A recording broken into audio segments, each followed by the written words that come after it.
Well, the government has released its revised outlook for the economy and for the budget position, and there have been some significant changes. For this year, the expected surplus is being cut from $7 billion to $5 billion, next year from $11 billion to $6 billion, and the year after from $17.8 billion to $8.4 billion. These are very, very major reductions. Why was that the case? The main changes we saw were around the forecast for wages growth. So for instance, for next year, the government was forecasting that wages growth would be running at 3.25%, and that's being cut to 2.5%.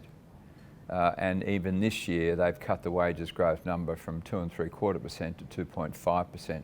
I think that's entirely realistic because, as the Reserve Bank is continuing to tell us, wages growth is just not picking up. They're also very cautious around the outlook for commodity prices. So the combination of those changes has meant that the government doesn't have anywhere near as much flexibility on its budget as we expected was going to be the case.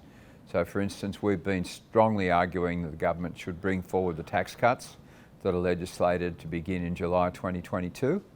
They'll cost about $7 billion per year if they brought them forward in two stages. Now before, when the surplus was $11 billion next year, it'd be highly possible to bring forward a $7 billion tax cut and still have a surplus.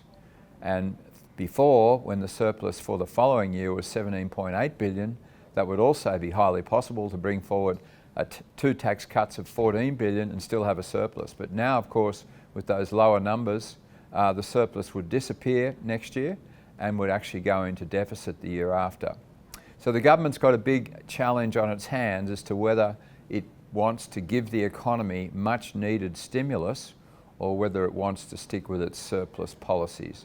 My advice is that the stimulus is much more important at this stage of the cycle, with the economy really struggling, unemployment now starting to drift up again, wages growth remaining flat, and households being held down by substantial debt. What of course it means that if the government decides not to persevere with the potential for bringing forward tax cuts, that's more weight goes on monetary policy.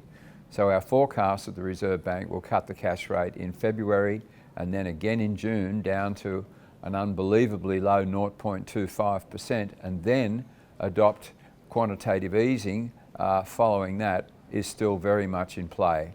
And of course, if the government was to adopt a more aggressive fiscal policy, then that may take some pressure off the RBA. But my personal view is that we need both. Thank you.